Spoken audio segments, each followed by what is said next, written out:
Shop savings as far as the aisle can see at your refreshed Amazon Fresh grocery store in Encino. Find low prices on your favorite items, whether that's this week's grocery haul or today's hot lunch. Save big at your refreshed Amazon Fresh on Ventura Boulevard. Blog Talk Radio. Blog Talk Radio.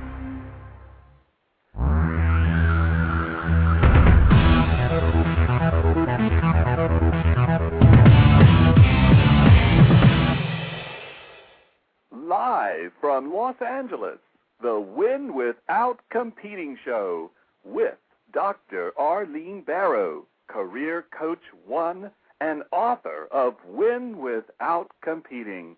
Now, here's Dr. Arlene. Thank you, Virgil. Welcome to my show.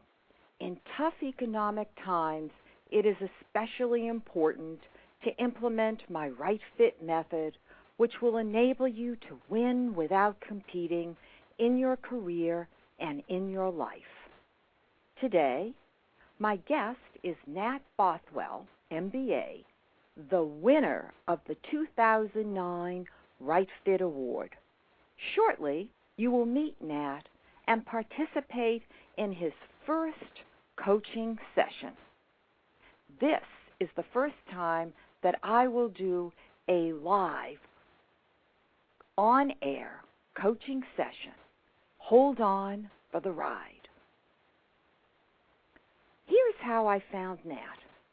In February, Barrow Global Search, Inc., of which I am the founder and CEO, issued a press release and also sent the information to our firm's database of candidates, which included Nat.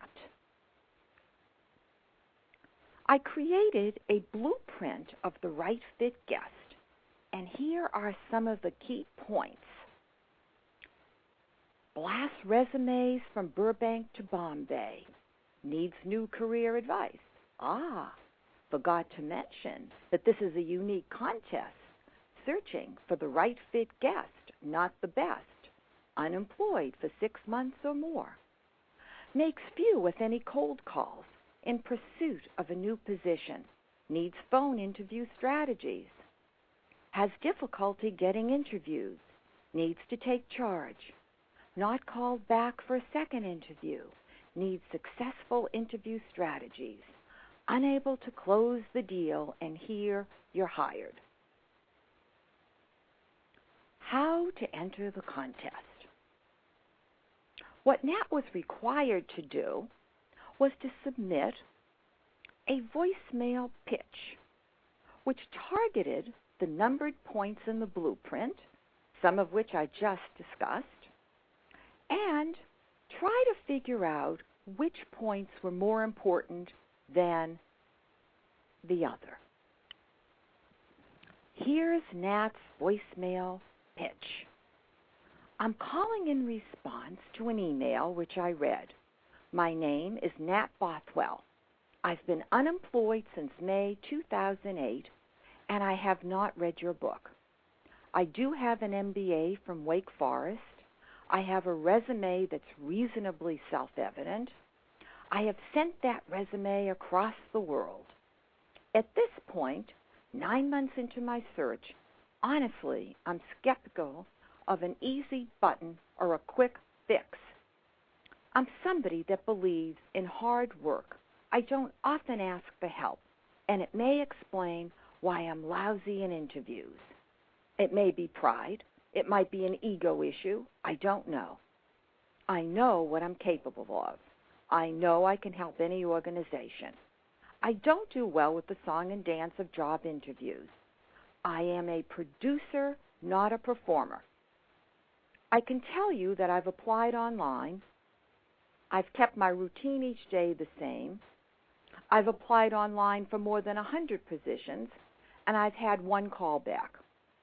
My resume has been professionally written, and I have participated in that fully. Every day I get emails from job boards. The way that I'm looking for a job today is not a productive recipe for finding a job.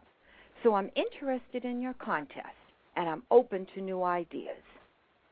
Welcome, Nat, to Win Without Competing, and congratulations. Thank you, Dr. Arlene. It's great to be here.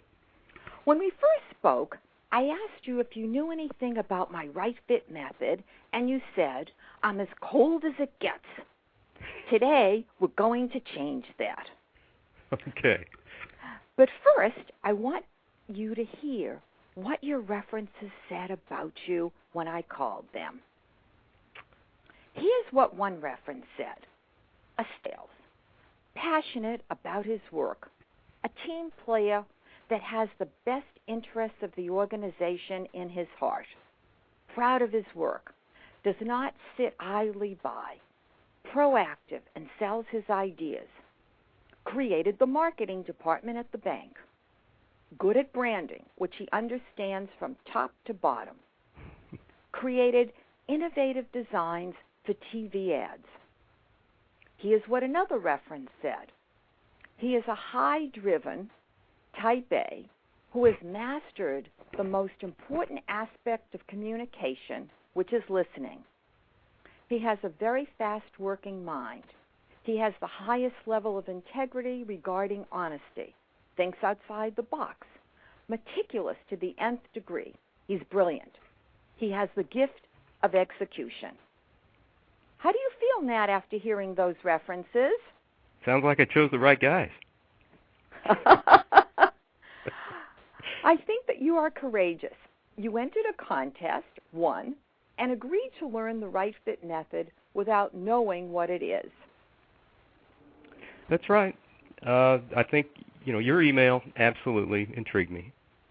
Maybe you should explain what really sort of intrigued you when you read that email. What really turns you on?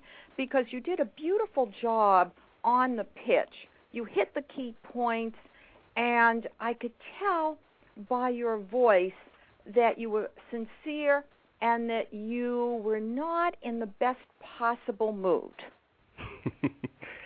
Well, absolutely. It's been a long road, and I think in the course of 10 months you're going to have good days and you're going to have bad days.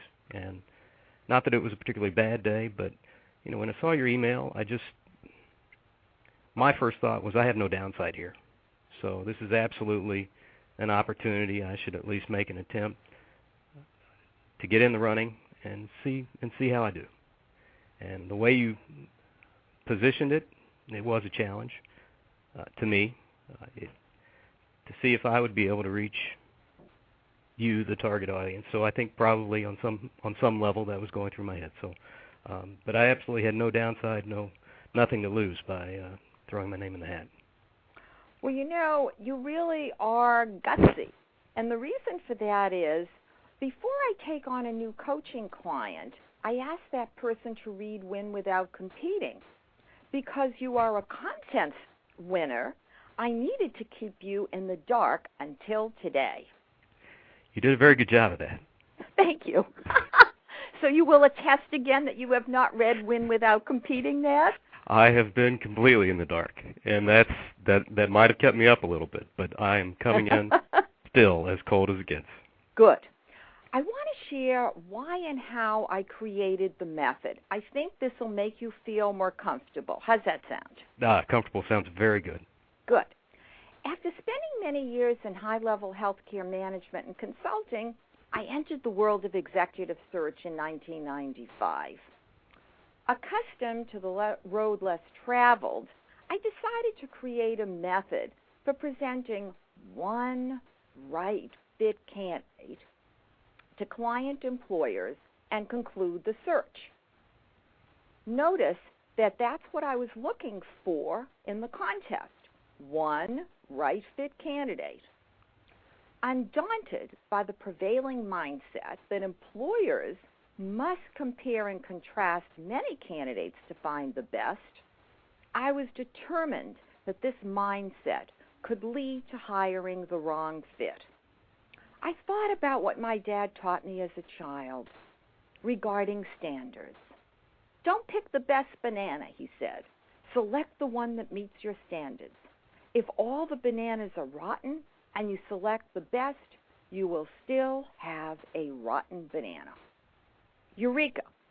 I would, in concert with the employer, create a blueprint of the right fit candidate. In 1998, I pilot tested the early version of my right fit method with Tom Lombardo, the founding editor-in-chief of WebMD. Many years later, I wrote Win Without Competing, Career Success the Right Fit Way, to teach candidates, employees, entrepreneurs, and employers how to implement my right fit method. Lombardo, in the foreword to Win Without Competing, said, I hired 40 candidates from Dr. Barrow. The right fit method worked for WebMD's growth in the United States, the United Kingdom, and Canada. Together, we built WebMD. Nat, take us back to May 9th, 2008, when A&B Bank Shares closed its doors. You were given 2 hours' notice. Tell us what happened and how you felt. Well, it was a situation where we were all called downstairs to meet, and we had to wait a few minutes, and it was an awkward wait. And our CEO was asked to read a letter that basically said that the bank was going to close. A&B was a bank that we had built. We started it in 1994 with 30 employees, half of which were still with the bank. The other half, along the way, over the years, had retired or moved out of the area. But we had great retention. We had a great culture. We had a lot of things going for us, nationally ranked in prior years, but we were so heavily invested in real estate that the bank ran into trouble as soon as the real estate market turned. And unfortunately, it was early on in this existing economy. So there were no nets. So that was a difficult day, and it was a day that none of us were prepared for.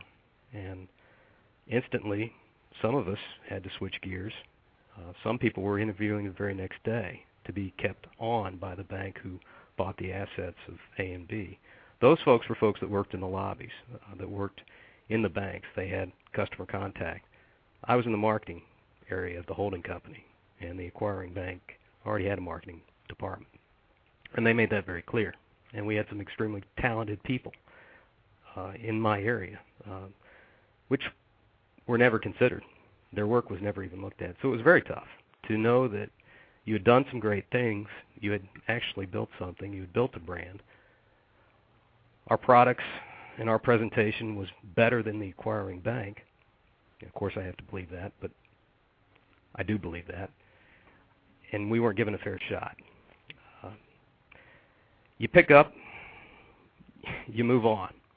And, for me, since May 9th, it's been about moving on. Sometimes people feel when they're unemployed that it's a stigma. How have you felt about that label? Oh, it's absolutely a stigma. I mean, that's my perspective. I've really had a hard time with that. I like to work. I like to do the work. Even in my unemployment, I've come into an office every day.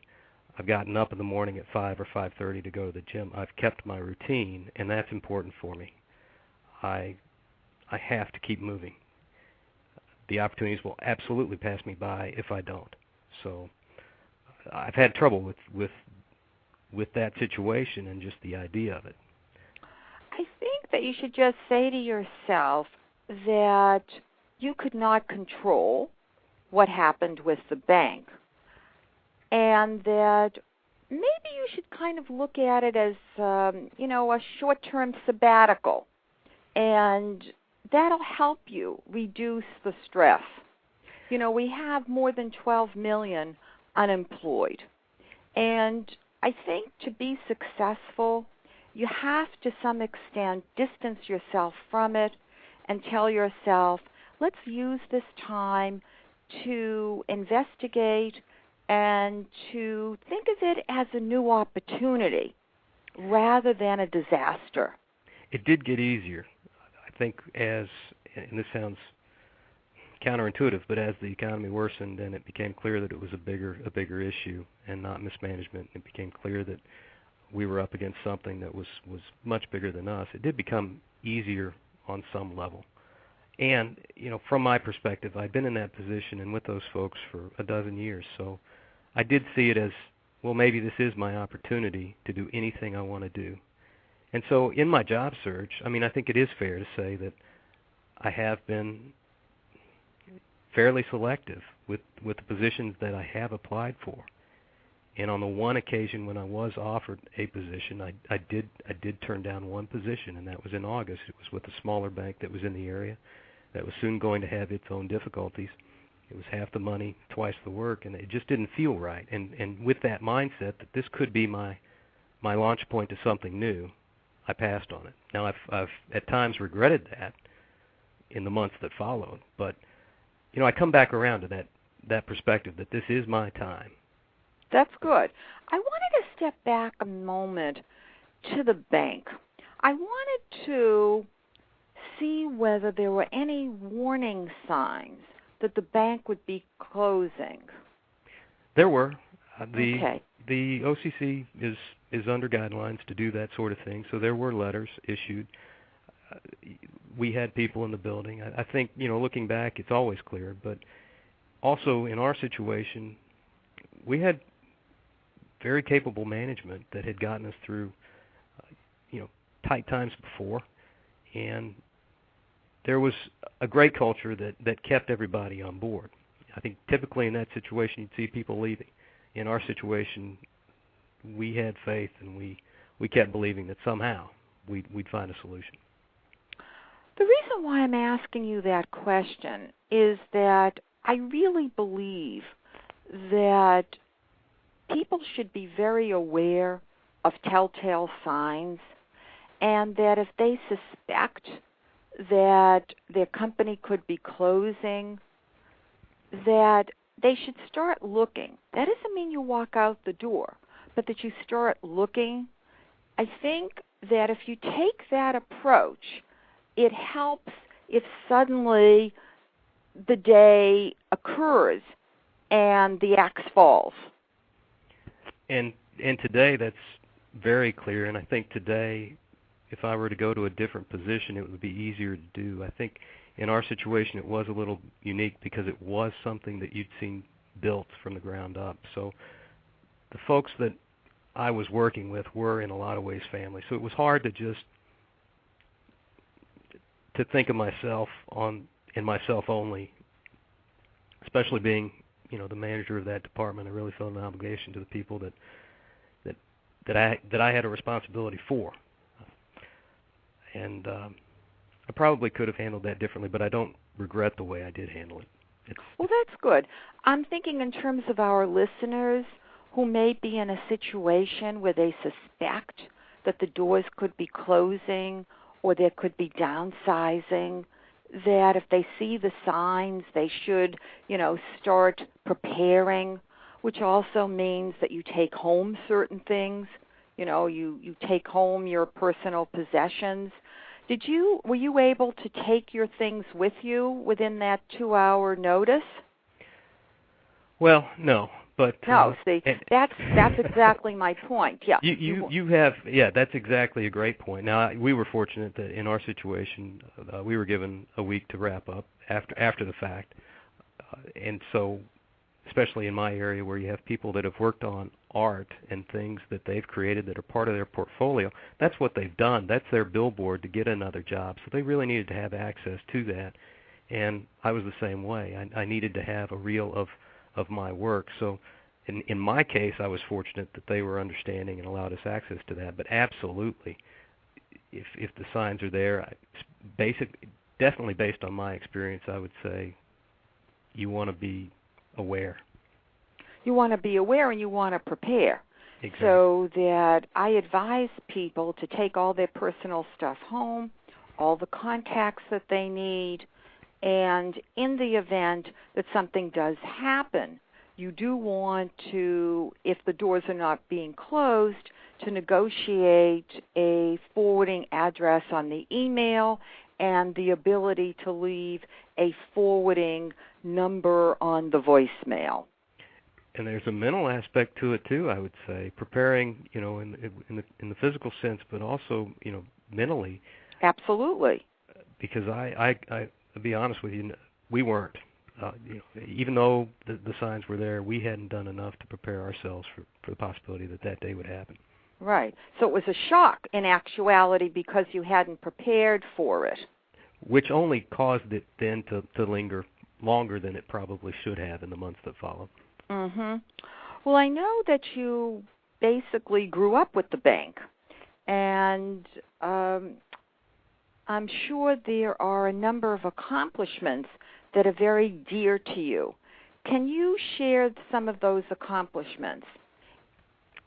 Well, we were always active in our community, and because of that, I had an opportunity to support a number of community events, and I think that was probably one thing that I got a lot of satisfaction out of in my affiliation with the bank that was helping to make those things happen. One was a summer concert series that brought live music to the area. It's a small market area, and we were able to do some things to get that off the ground. I was proud of that. One was an organization called Rebuilding Together. There was a Northwest Arkansas affiliate that because of our sponsorship, they were able to get started, and in many ways they were 5 years ahead of a much larger market, which is Tulsa, Oklahoma, because of and as a direct result of our participation and our sponsorship and our leadership. And that wasn't just me, that was our CEO as well. But I think seeing the work that some of these nonprofits were able to do because of our involvement absolutely made the meaning of life stuff come through in the work. It made a rewarding job. Tell us about some other things that you did in terms of building the marketing department, because you, in actuality, set it up from scratch after you finished your MBA. That's right. At age 26. Wow. You did do your homework. You are thorough. I know. I do get a feeling that's true. Wait till you read that book, Nat. And I haven't even read the book yet. And you haven't even read the book, and we're getting you prepped and ready to roll. So when the show ends, you'll be able to open that book and start reading. But we'll be talking about that before we end our coaching session. So give us some more information about the accomplishments. We're going to use that a little bit later in our coaching session. Okay. Well, I was brought back to the bank to launch the internet banking site, which in 1996 there were 30 banks in the country or less that actually had an internet banking system. Because there were so few banks doing it, we basically had to build that from scratch. And although I didn't have any qualifications to do the layouts for those pages and the copywriting for those pages and the graphics for those pages, no one else did either. So by default, I was the marketing person with my background, and actually I jumped in.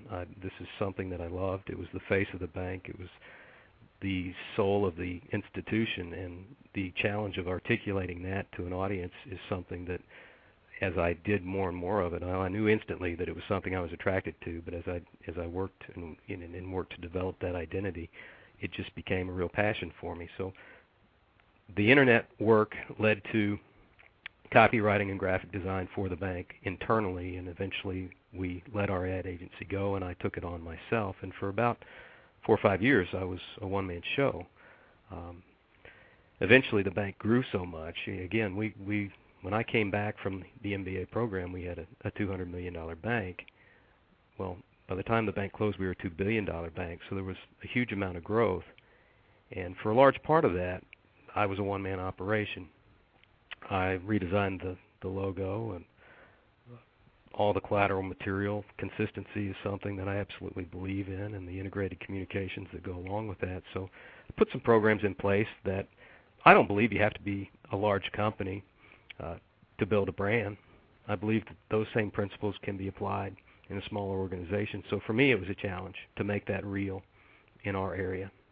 And so I did that on my own, which gave me all the skills I needed to work with others and grow the department and be more of a manager eventually at the end, which bulk of my work entailed coordinating that group in the markets that we were serving, which at that point, by the end of A&B, was included 5 states. Is there anything else that you'd like to share with us that you're proud of?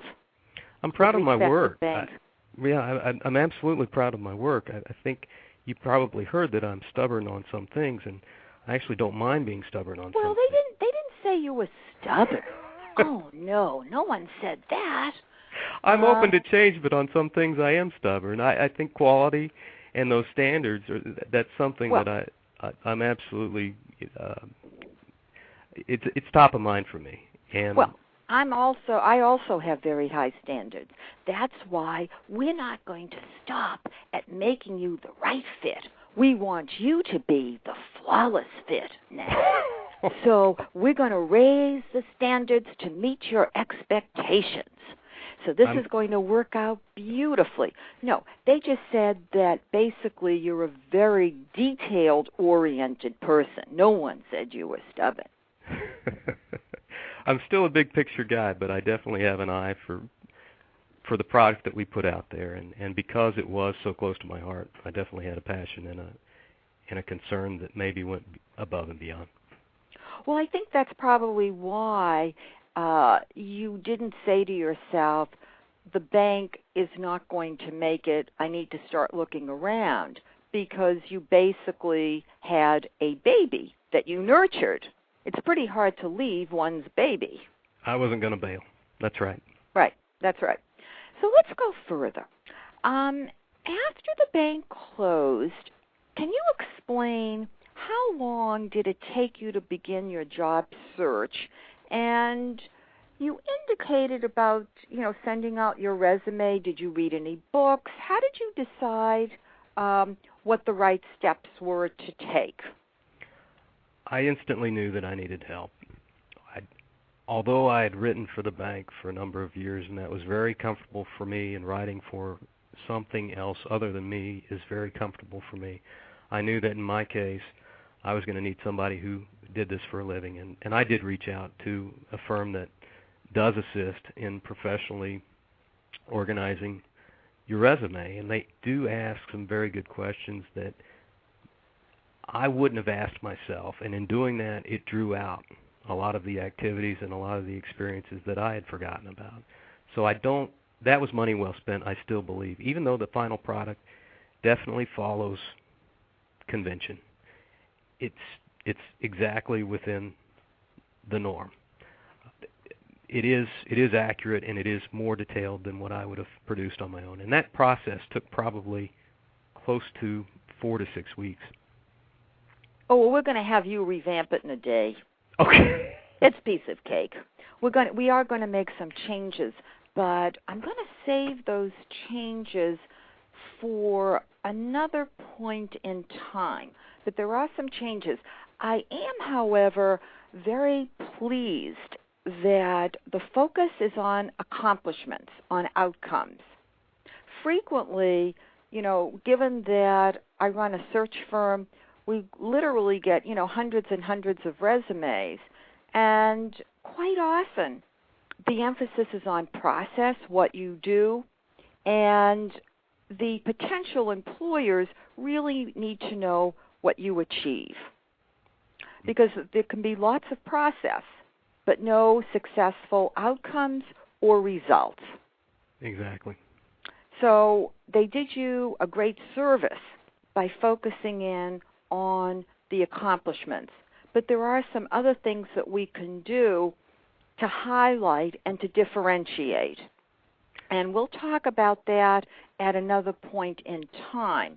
But the key thing of the accomplishments, I agree with you. I don't know what you spent, but that's a very important thing that they did for you. Absolutely. So let's go further. Okay. Fine. Then your resume was ready to go. How did you decide what to do? You did say that you were selective about sending your resume. So you did some blasting, but it was to some extent selective.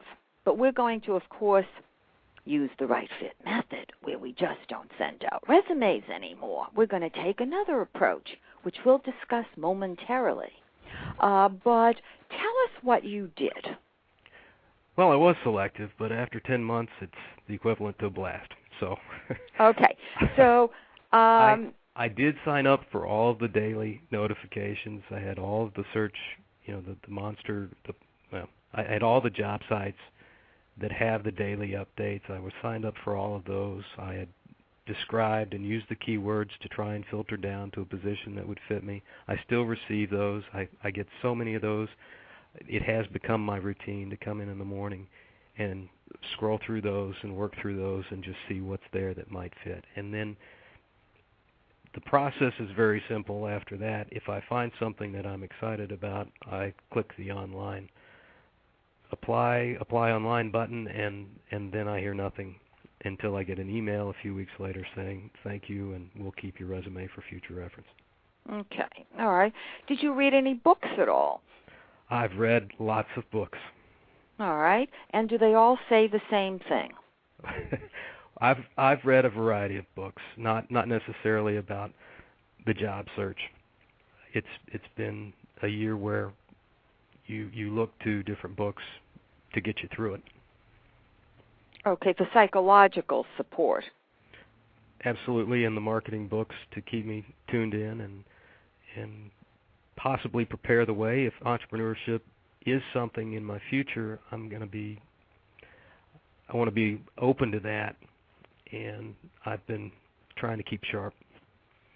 Okay, all right. Let's talk further about the fact that when you joined the bank at age 26, they basically recruited you. Am I correct that this is the first time that you're really in the job search mode? Absolutely. Okay. So what we're going to do is we're going to close the door on what I call the shotgun road, blasting your resume from Burbank to Bombay, which didn't work because you didn't have a destination.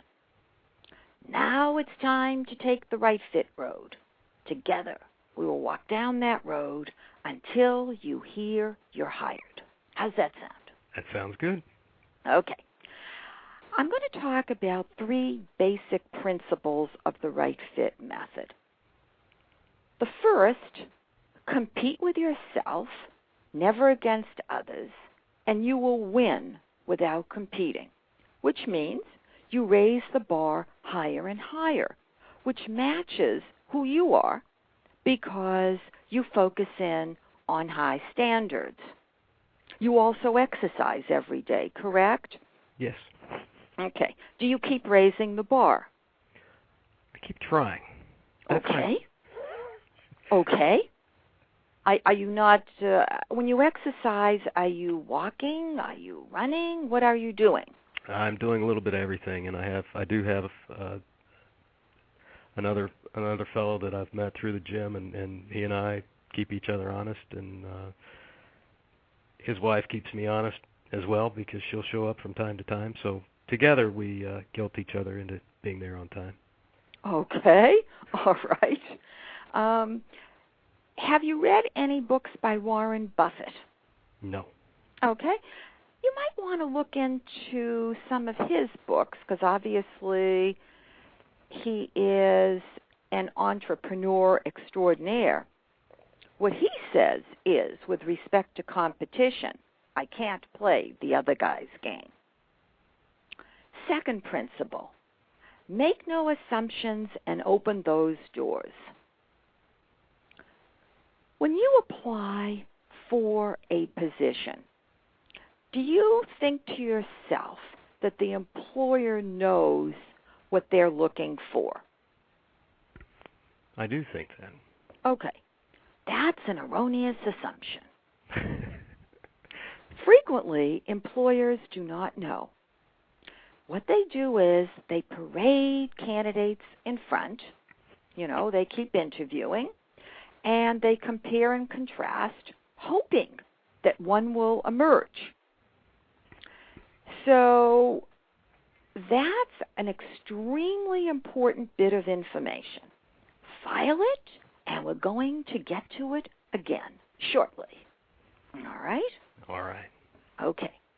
Salary.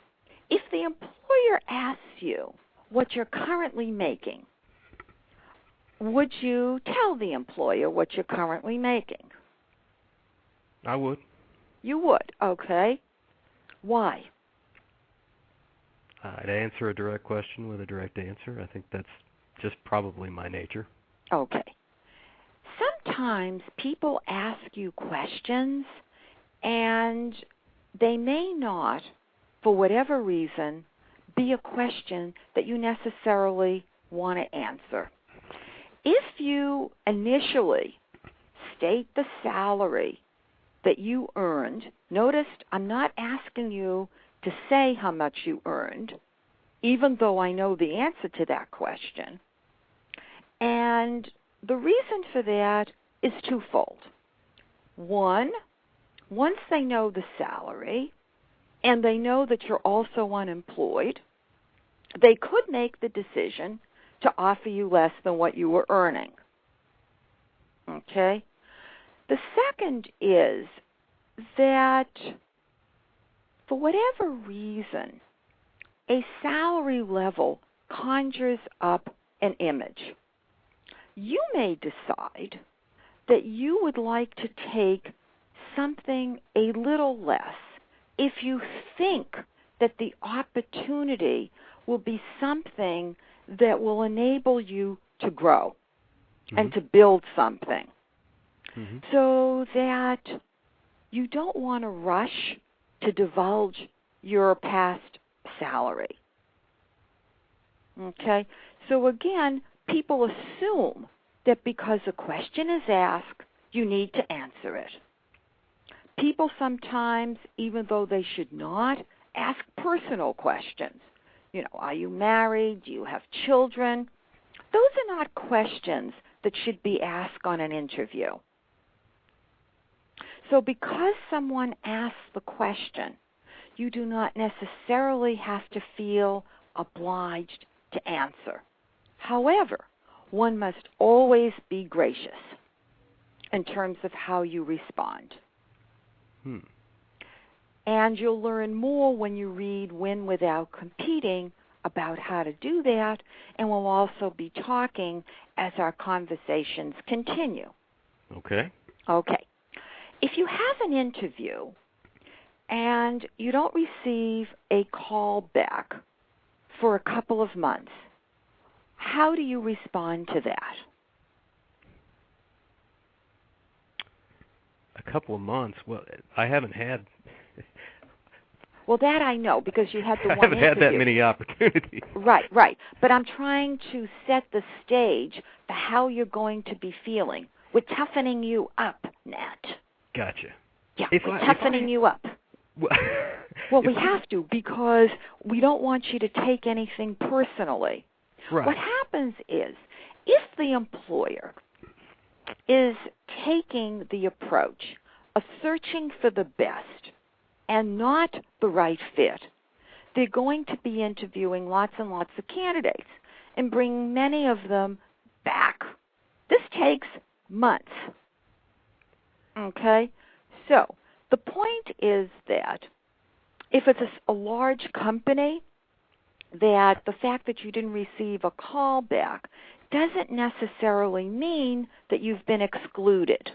Now, in one case where I did have a telephone interview, and I thought it went pretty well, and it was a large organization, I didn't hear anything for a couple of weeks. The holidays were there as well. I gave them a little bit of an allowance. And then I did call back, and then I did email to see what the status was of the... And did you find out what the status was? I found out that they were still considering the position, and at that point they were considering eliminating the position or withdrawing the position because of the economy, the situation there. But ultimately I did receive then within a week of that notification that they had gone forward and filled it. So yeah, it's an interesting phenomenon. What can I tell you? But always keep an open mind, and you do need to follow up. And if for some reason somebody tells you you're no longer under consideration when they did interview you, it's extremely important to find out why. Gotcha. Even though You may not want to hear the reasons. You must inquire why not. So you would say something like this. I'm disappointed because I was very interested in this opportunity. Can you tell me why I'm no longer under consideration? And see what kind of response you get. Okay. Okay. It's very interesting. A number of years ago, I had a client interviewing in my offices a candidate, and I noticed during the course of the interview, the client, the CEO, started looking at the male candidate's leg. Lo and behold, what did he see? A tattoo? No. I have no idea. The socks. Oh, Well, okay. We the noticed socks were unraveling down the legs. And that's all he kept doing was staring at the socks as they kept going down, down, and down. That was it. That distractor was the end for that candidate. Hmm. That's why you're going to become the flawless fit. I'll have to check my sock drawer when I get home. Yeah, people, for whatever reason, focus on the distractors. So you have to be sure that there are no distractors. It's all up to you, the third point. The right fit method empowers you to act and basically posits that it's all up to you.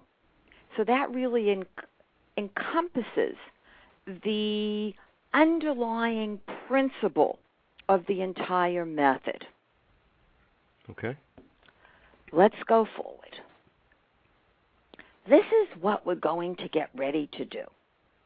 The first, determine whether you want another high-level position or change your core identity from employee to an entrepreneur. You touched upon that earlier. Right. Okay. So we're setting the stage to figure that out. We can't figure that out today. Okay. Point 2, we want to create a blueprint of either the right fit position or the right fit business after we figure it out. Because the book can help me either way. That's correct. Okay. The same skills and the same strategies and the same stellar techniques will work for both. Gotcha. Point 3, we want you to learn how to change your behavior in a variety of different ways. Hold on, Nat.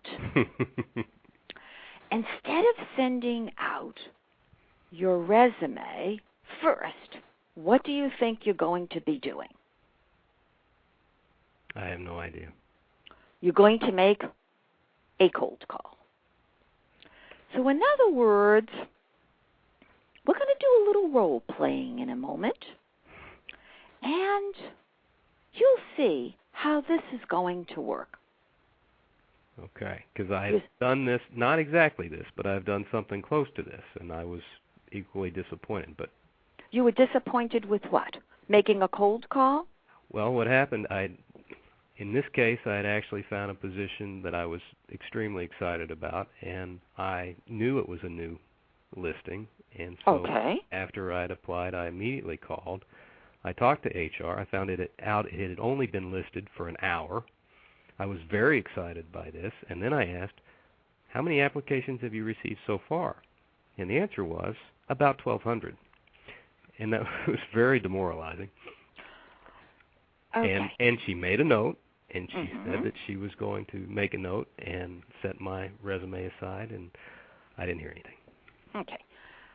First of all, what you're going to do the next time is you're going to figure out the name of the person to whom you would report. It is that person that you would make the cold call to, the decision maker. Mm-hmm. the Human Resources Department is very helpful in terms of the initial screening of resumes, and will take those and present them to the person to whom the position will report. But the decision ultimately will be in the hands of the person to whom you would report. Right. So it is that person that you would make the cold call to. The question is what to say. What do you say exactly? Well, we're getting to it. Okay. We're going to find out in a moment. In your winning voicemail pitch, you said, I don't do well with the song and dance of job interviews. I am a producer, not a performer. That's correct. Well, Nat, gradually we're going to turn you into a performer. Oh, I'm holding my forehead. Okay. You can do it, Nat. You can do it. Okay, listen to this ad. Searching for an executive vice president of marketing at Big Bucks Bank in Boston, Massachusetts. That's my hometown. I like Boston.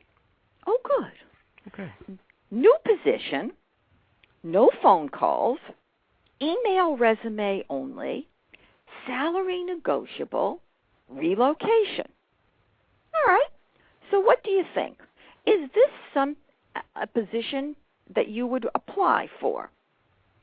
It's a position I could absolutely do. Okay. What would be your first step? I would email a resume. Okay. No. That's no longer your first step. Now I'm going to call. Right. Okay. So what we're going to do is, all right, so that's the first thing. We're going to call, and you and I are going to have a lovely chat. I'm going to play the role of the CEO. All right? Okay. Okay. Let me ask you this. It also says no phone calls. How are you feeling about this? It's a double whammy. No phone calls. Email resume only. I would typically follow the directions, and that's probably where I've gone wrong to this point. So my case rests, Your Honor. That's right. My case rests. Absolutely. Because they write no phone calls, that's fine. Because they write email resume only, that's fine. They can write what they want. You want the right fit position. You have no choice. Right. You have to proceed. That's a good way. That's a good way of looking at it. Yeah. Okay. I mean, what's the worst thing that can happen? You're Somebody could hang up on you. What's the worst thing? That's right. Yep. They're in Boston. Right. Let's talk about Boston a bit, Nat. Now, you're living in Rogers, Arkansas. Tell us the size of the population of Rogers. It's in northwest Arkansas, so even though Rogers may be about 50,000 people, I think the two-county area is an MSA, so they're probably 250,000 or 300 in the area, and it's reasonably close to bigger metropolitan areas. All right. But, of course, Boston has I don't know how many millions. Oh, it's no Boston. That's my point. Okay. Okay. So the first question is, remember, ultimately, you'll be creating a blueprint of the right fit position or business. And we need to think about now, would you seriously relocate to Boston? For the right opportunity? You would leave your family? I know your parents are in your geographical area and you have a sister. You're right, and that would be tough. They would support me. And if it was the right opportunity that had a lot of upside, I think it would be very difficult not to seriously consider doing it, especially at this point, this far into it. The reason why I want to discuss this now is it's not uncommon for me to receive phone calls from people who've moved across the country who then tell me they're not happy about where they're living. So, I Well, want you. The Yeah, one I want time you I to did carefully, send, Okay, the one time I did send my resume to Shanghai, that was not realistic. Okay. Okay. All right. So you even blasted Shanghai. I didn't get to Bombay, but I did get to Shanghai. Okay. All right. So I think it's something you really need to talk to yourself about as to if you would relocate, where would you be comfortable relocating?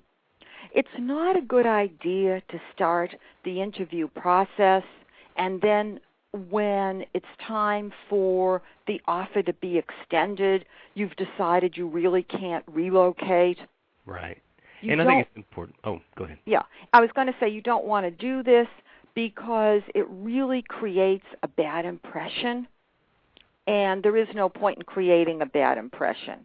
And when I'm doing a search, I never present a candidate, the one right fit candidate, to the employer unless I'm absolutely sure that that candidate will relocate. If I am not, I do not present that candidate. Right. For me, I've never had a problem since 1995 when I started executive search. I never presented anybody who then refused to accept the position because of relocation. Right. And for me, I think if the question was framed a little differently, I'd have to make some choices. If you'd asked me that I had a choice of two positions and one was in Boston and one was a little closer to home, and they were comparable, I believe you'd see me, favor. Obviously. All right, but remember, we're not going to be comparing and contrasting anymore. We're going to only match the position to the blueprint of the right fit. But that's okay. You need to learn more, Nat. You're getting there. Right. I'm going to read up. Okay. Yeah, no problem. Okay. Right. So now, let's go further. Okay. I'm going to be the CEO.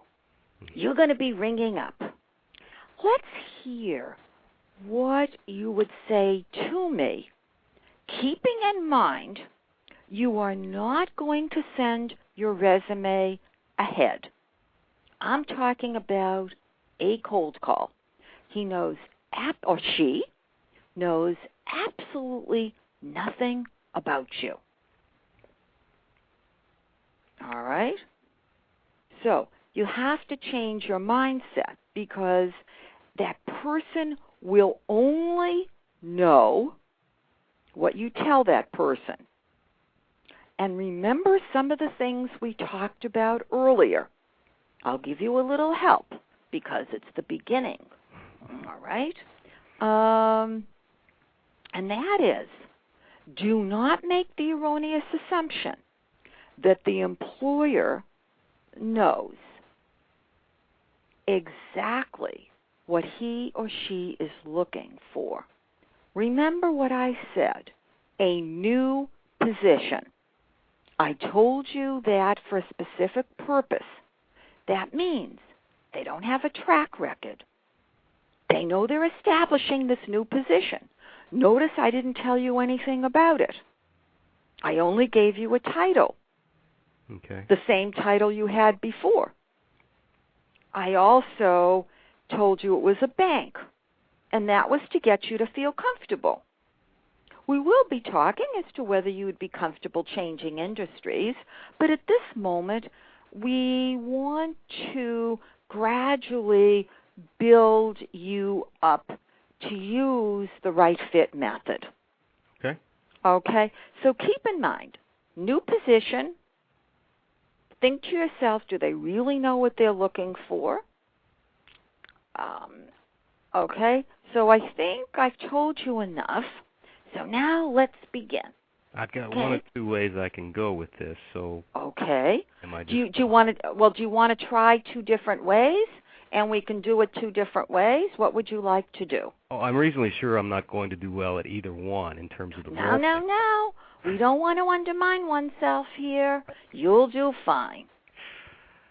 You'll do fine. You just need the confidence to do it. That's why we're going to role play. Okay. Yeah, and when you read the book, you'll see that there are a number of different times that I suggest the role playing, so that after a while, it's easy. I'm just curious, do you do this with your other candidates? Absolutely. I role play with every single person I coach. Every person. Gotcha. I have to, because you don't think everybody is dying to do a cold call. They all sort of do what you do. I feel them getting nauseous at the other end of the phone. However, I'm going to tell you a secret. I love cold calling. I absolutely love it. Well, I can see that. I think, good. Well, I'm just saying, I don't think that you probably meet many strangers, and I can see you getting in there and making that contact. Yeah, I'm very comfortable. I also think that when I make a cold call, it gives me the opportunity to make a connection and to learn more, perhaps more than what I had expected, which could be of help to both sides of the table. So I see it as an exciting adventure. And when I do radio interviews, and if I say I love cold calling, my phone runs off the hook. Because most people, unless they do it for a living, don't enjoy cold calling. Right. Okay? So, let's give it a whirl. What do you think? Okay. Okay. So I'm the CEO, and let's say the phone is ringing. And, well, okay, the phone can't be ringing because chances are I'm going to have an assistant that will have to put the call through. In order not to unduly stress you, let's say that you're clever enough. I'm going to give you a very clever little tactic here. You're going to be calling Boston. You're going to be calling really early in the morning in hopes that the CEO's assistant has not arrived at the bank yet, and that the CEO could be in the bank by himself or herself and could be picking up the call. Okay? So you won't have to pass through the assistant, because that's another challenge here. All right? So I'm going to pick up the call, and then you're going to take it from there, explaining why you're calling. And let's see what you're going to find out about the opportunity. All right? Good morning. This is Big Bucks Bank. Dr. Barrow, my name's Nat Bothwell, and I see that you're looking for a new EVP of marketing. I am. That was clever of you to call early in the morning before my assistant arrived. You're making this too easy. Okay. Well, I want you to start asking the questions, so that's why I don't want to make it so tough here. Okay? All right, so let's go I thought you were going to say the ad clearly said no phone calls. No. Let me go further. Remember, I don't know if that person knows that. Okay. If the HR department wrote that, the CEO may not know that. I don't make that assumption. That's why I'm not going to say that.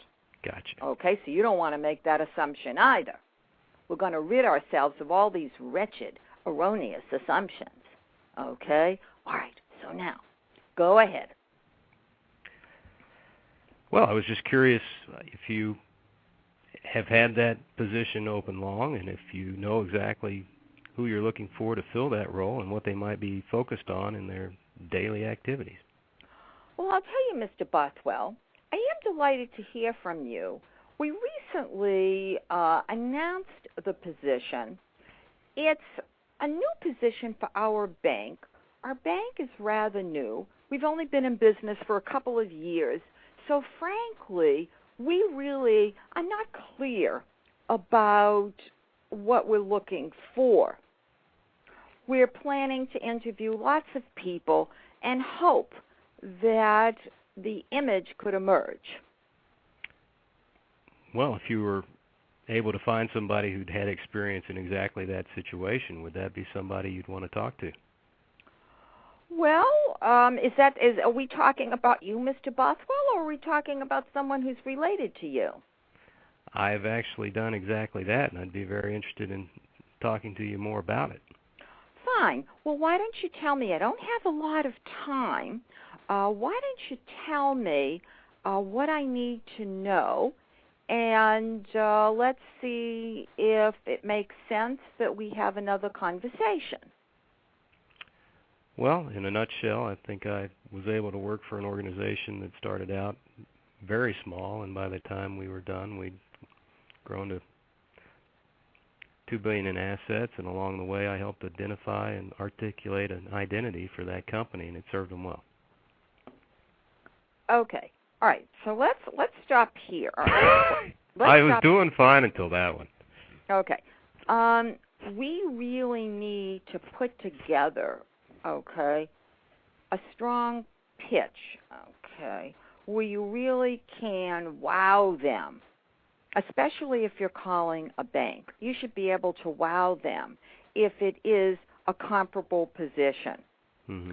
So also, too, even though I said to you that we really didn't know what we're looking for, which is realistic. If they've never had the position open before and they're a new bank and the CEO doesn't have a strong background in marketing, it's not unreasonable to say that. Mm-hmm. However, what you need to do is, when this occurs, you want to pick, probe, and pitch. In other words, the CEO is saying that they don't know. However, there are questions that you need to ask. Remember, you came from a bank that closed. The first question in your mind should be, is this going to be a stable bank? Now, you're not going to say, is this going to be a stable bank, obviously, but you are going to have to probe in a clever way to determine whether, in fact, this is an organization that you would like to work for. Right. So that should be your first concern, the stability of the organization. The second concern should be the extent to which they're really serious about doing the marketing. I mean, you did heavy-duty marketing Mm-hmm. at A&B Bank Shares. Mm-hmm. We don't know if Big Bucks Bank has the same thing in mind. Right. We want to get at, in a subtle way, what they have in mind. The CEO should be able to give you a broad brush of that. Well, and too, when you talk to somebody, you can get a feel for that just by what they hit on. And for me, all I can say is that it's a feel.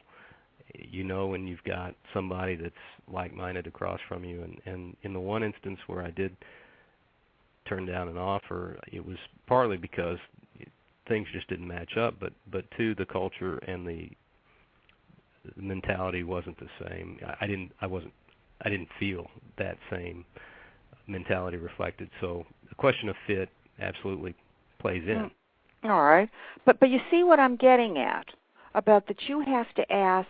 In other words, it's a two-sided thing here. You're going to be asking questions because you have to decide whether, in fact, the opportunity is the right fit. Right. So that's why we need to create, over time, the blueprint of the right fit.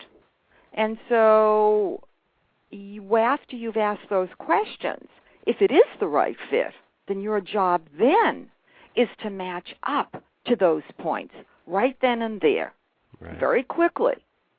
If it's the right fit, you probe, you basically outline the position for the CEO because you're the expert on it. Mm-hmm. In other words, here's what I would do. After you learn more about it, you don't immediately say, here's what I would do. You first have to learn more about it and what they have in mind and get some sense as to the size of the department that you would be able to build. Mm-hmm. Okay? So then you match up. If it is the right fit, you then match up. And after you finish matching up, at the end of the conversation, now notice, salary negotiable. All right? I'm a believer that you do not let salary wait until the end of the interview process. So, I have no difficulty with you asking a question.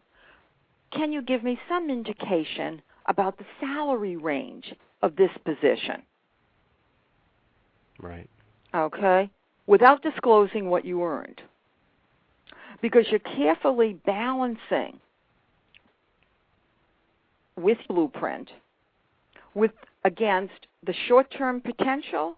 And all right? Okay. Okay. So that I'm getting your feet wet here with the role playing. So you see why we did the role playing. You see how I'm able to use that to show you how to use the method.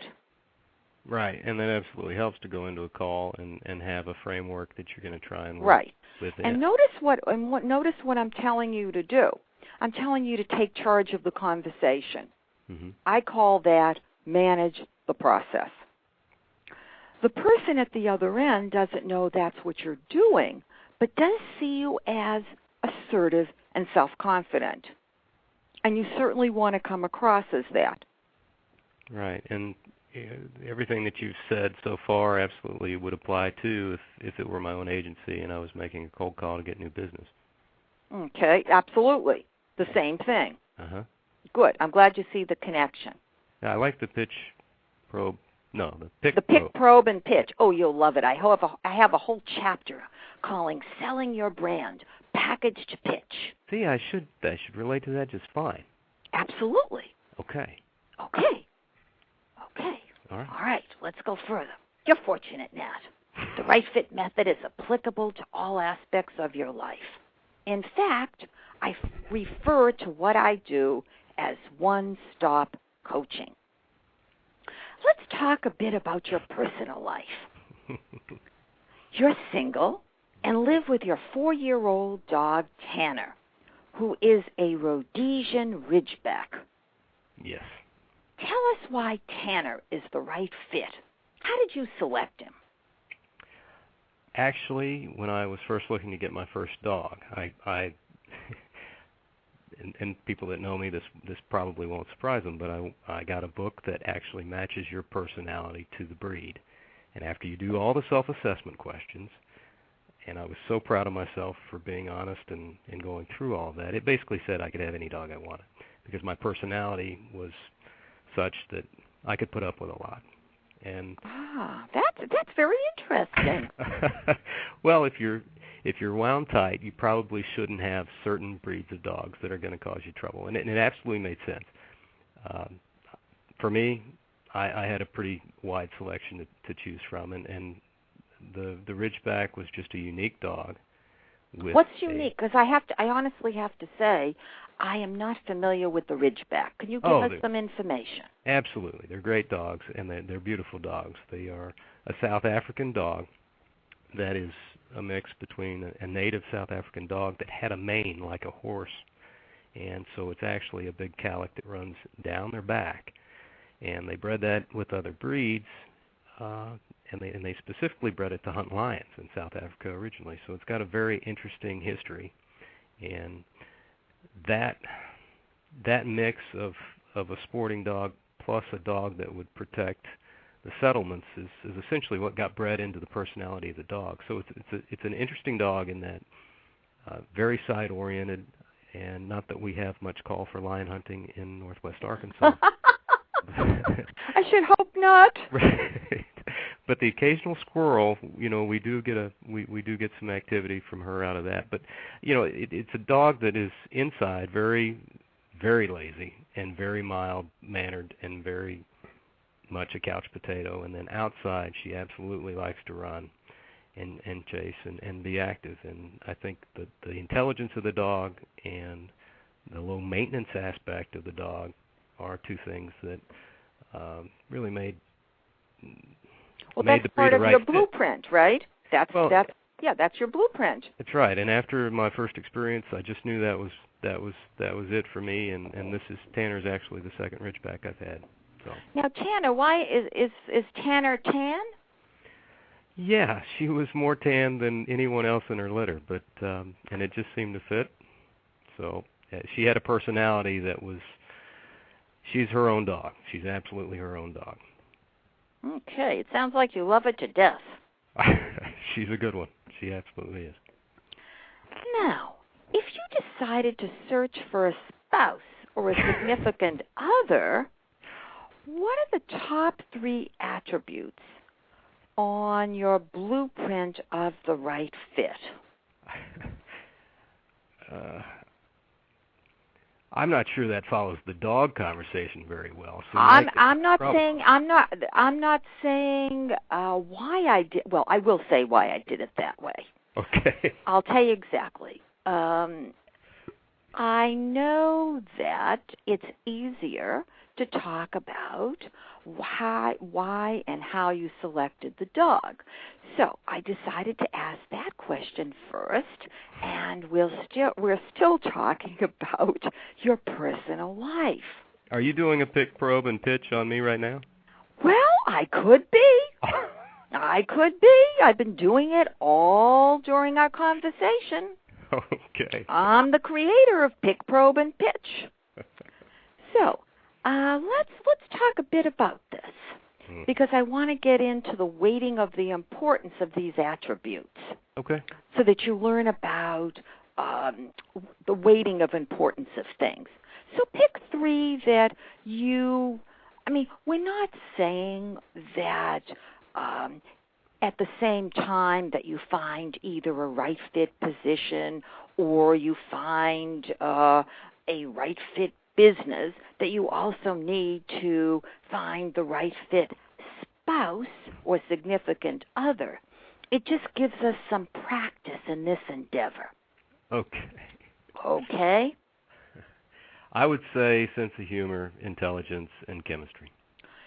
Sense of humor, intelligence, chemistry. How would you weight the importance? In other words, if I gave you 100%, what percentage would you give to each? Boy, I don't know. I think they may be equally important, but that doesn't sound right. Well, no, they could be, if that's how you feel. If that's how you feel, that's fine.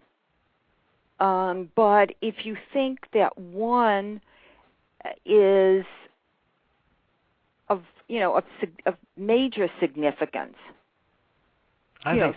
right. I think that's a gray area.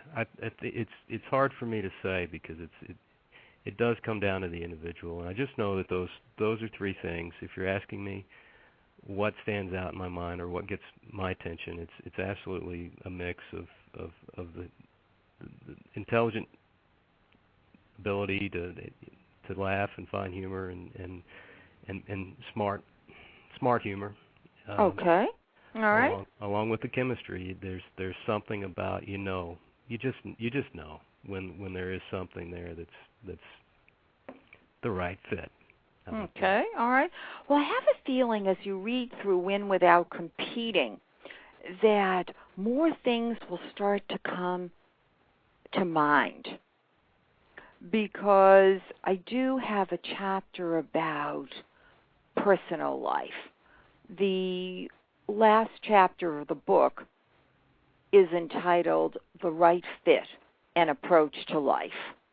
And I think that will help you articulate perhaps a little more about this.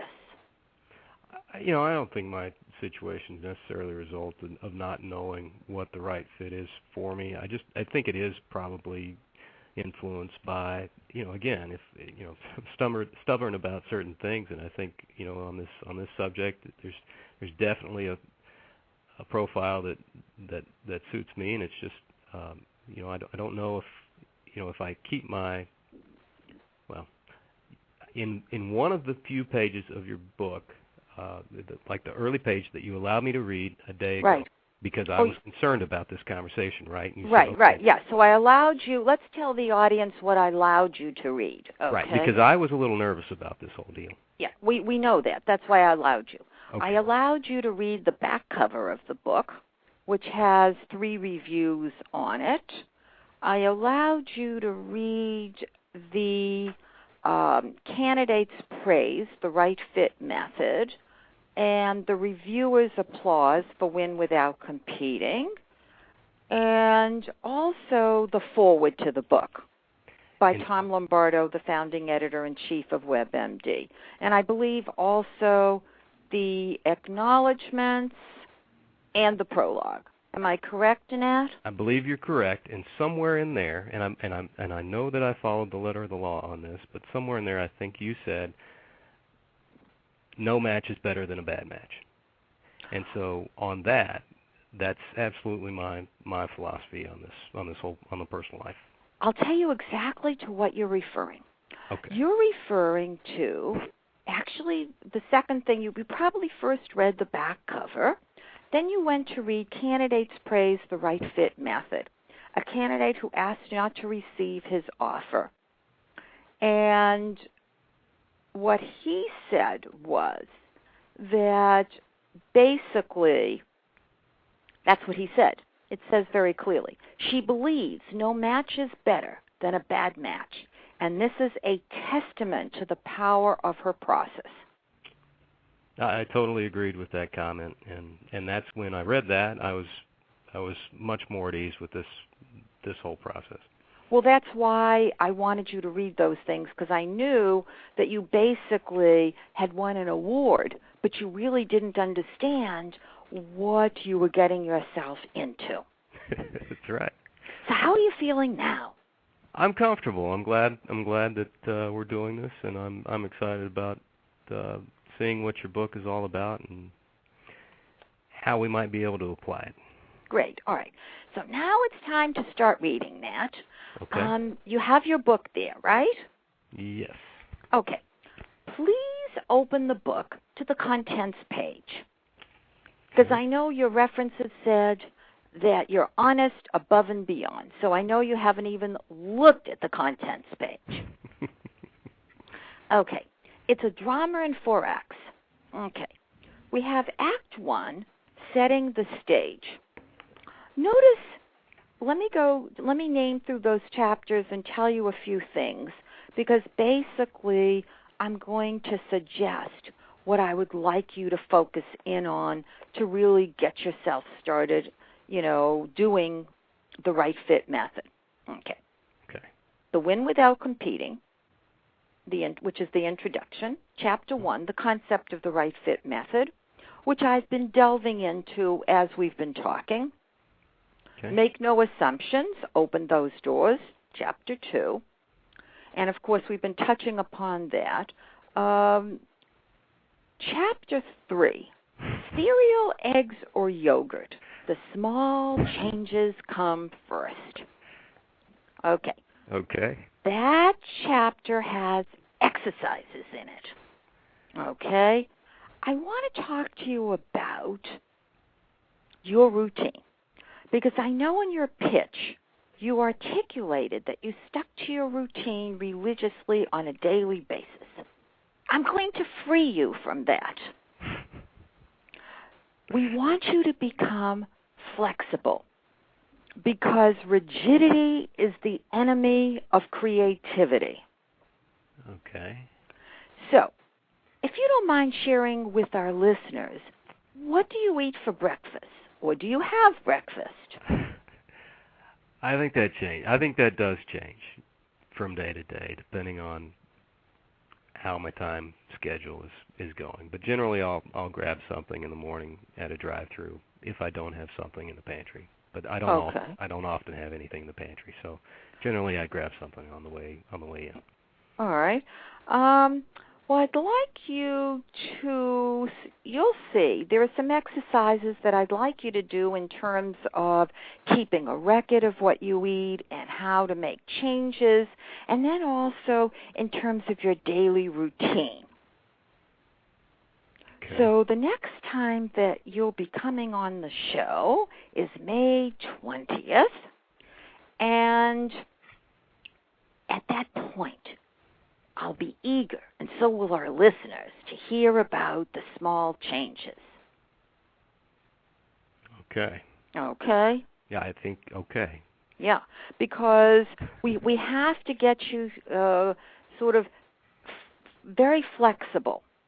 I'm fairly flexible. I do still get up I think it's important to get up and get going in the morning. Well, that's fine. There's no problem getting up and getting going. The point is that, am I correct? Because after all, I certainly don't want to make an erroneous assumption.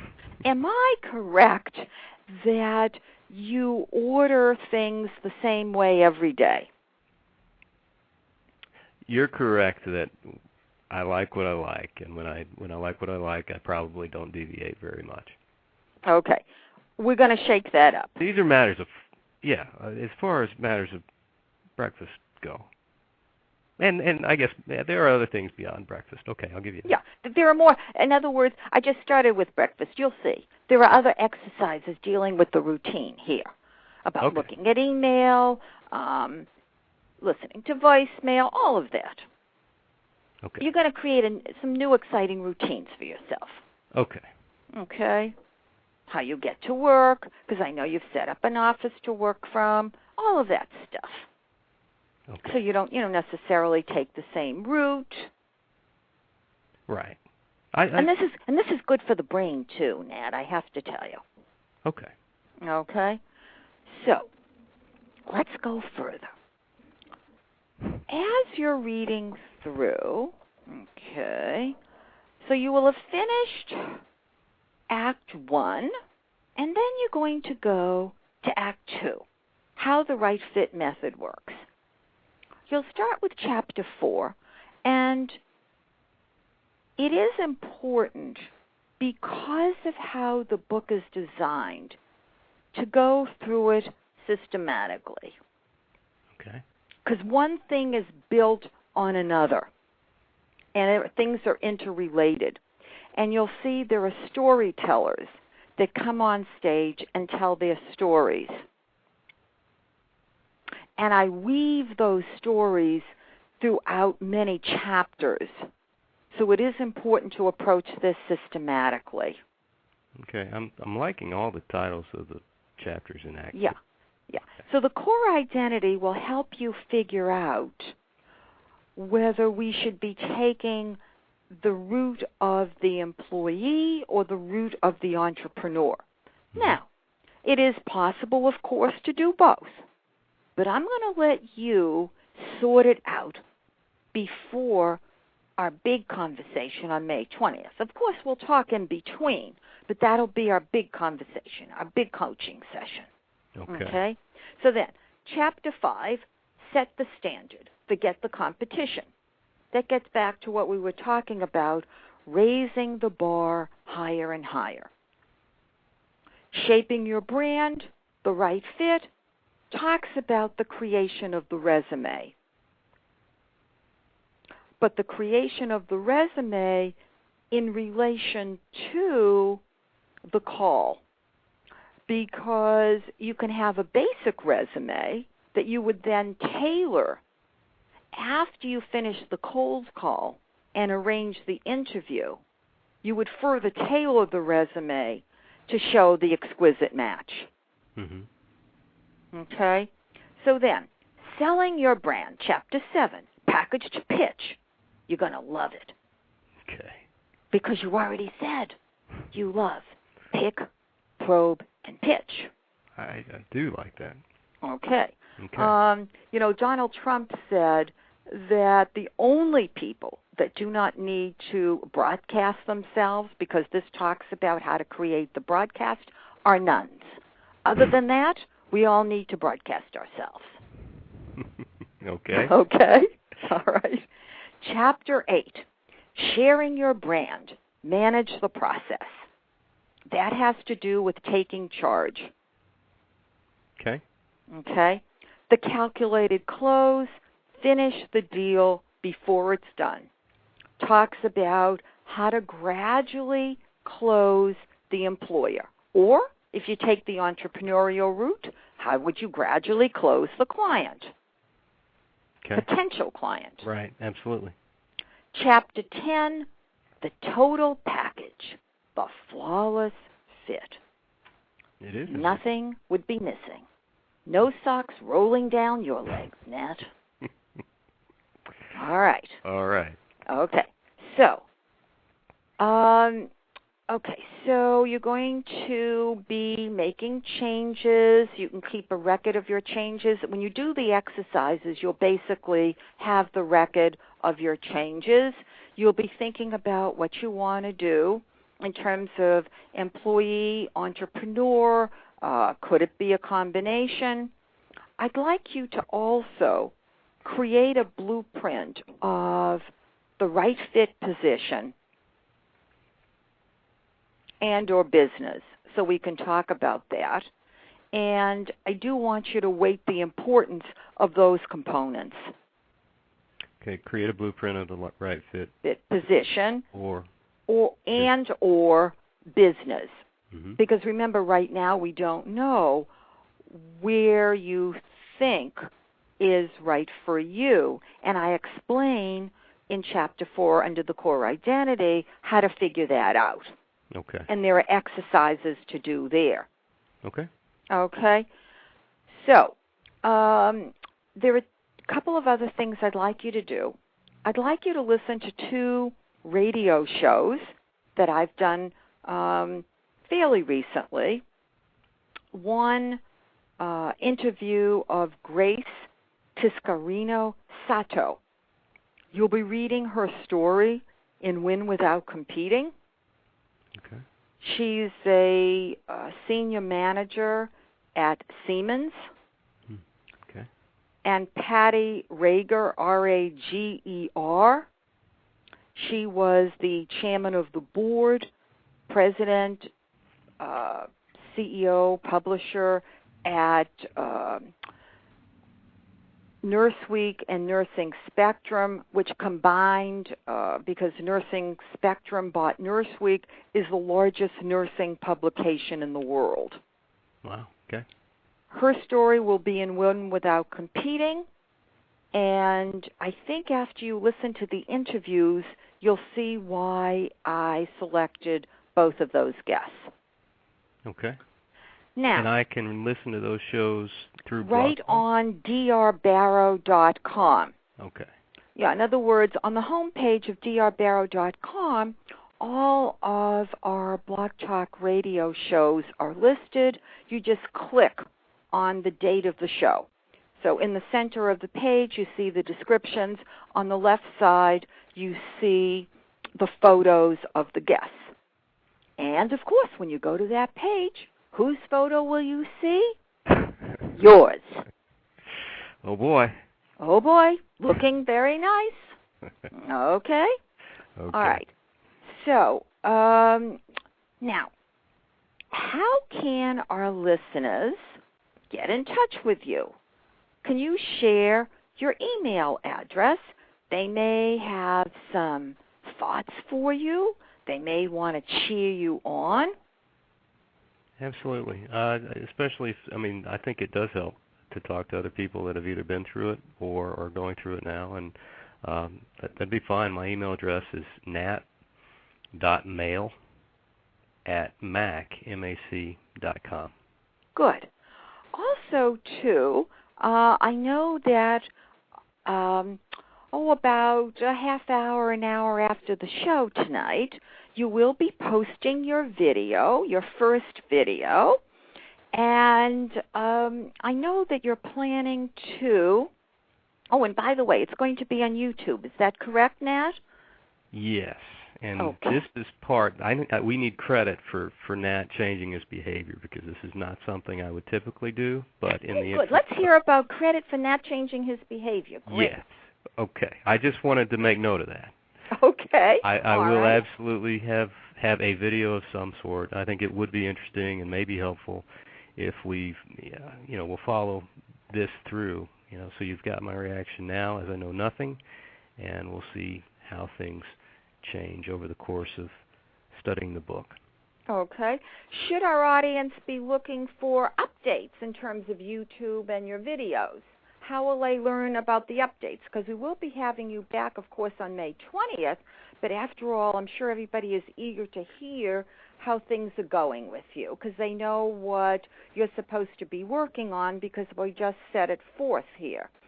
I'll also have a site up. I had a site up previously to this to show my work and what I've done, and I've made some changes to that. That site will still be out there, but the site that I've created is going to have these videos on it as well, and that can be found through LinkedIn. If you just search Nat Bothwell, I'll pop up on LinkedIn, and if you click on that page, I believe my websites that I do have are available. Okay, great. Also, too, let me ask you this. Is your photo up on LinkedIn? No. Okay, well, that would be a lovely thing to do. Okay. That'll be the next step. All right. Sounds good to me. And along with the yogurt, eggs, and cereal, I'll have the picture out there. Okay, great. All right. Nat, I have to say it was an absolute pleasure coaching you today, and I really enjoyed sharing my Right Fit method with you. How do you feel now?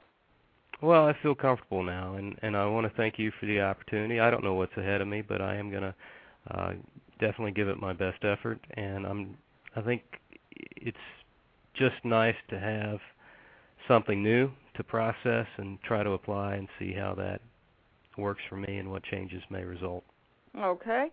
Do you see that you will have new ways of approaching things, new solutions to things that might have been foreboding over the last year?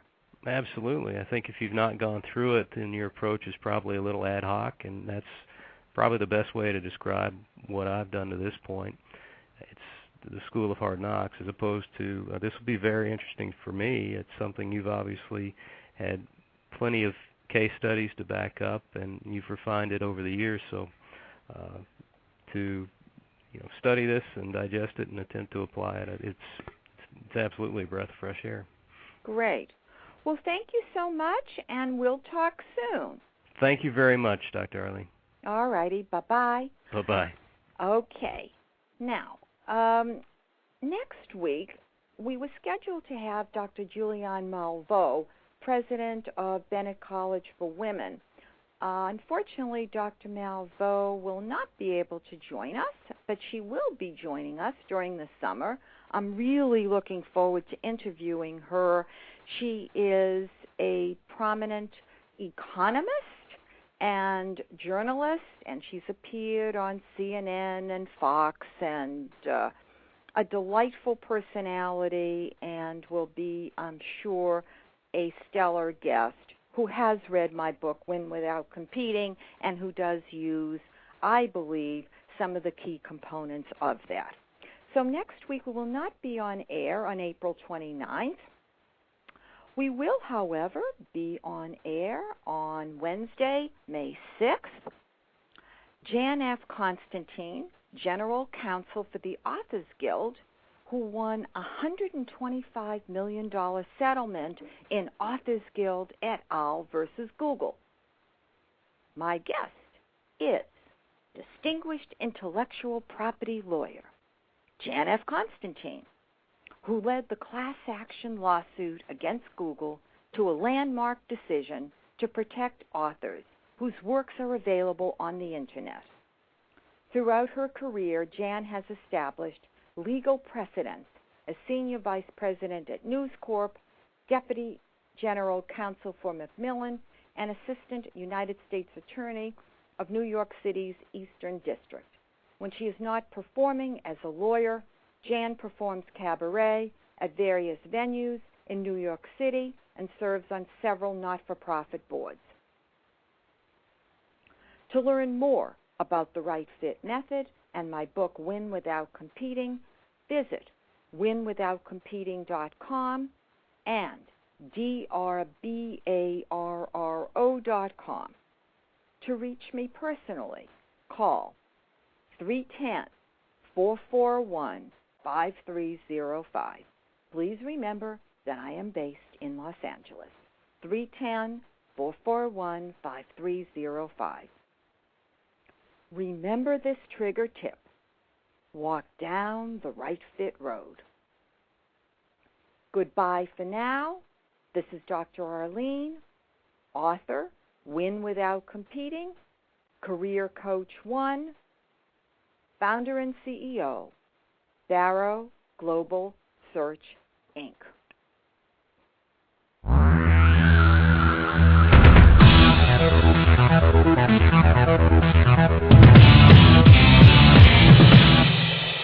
Have you Googled yourself lately? Are there negative posts from an ex-employee or from a former client? Maybe an outdated news article? Search engines don't always get it right. For right or wrong, it's your reputation on the line. That's where Reputation Defender by Norton comes in. Take control with Reputation Defender. Their cutting-edge approaches help you to wipe away unwanted information in your search results. They also promote the good stuff.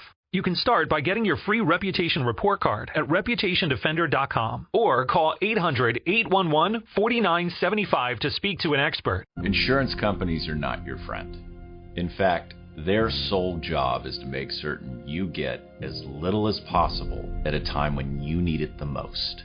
At the Paris Law Firm, we have a long track record of forcing insurance companies to pay you every penny that you're owed. If you've been hurt in a crash, call us at the Paris Law Firm so we can help you in your time of need.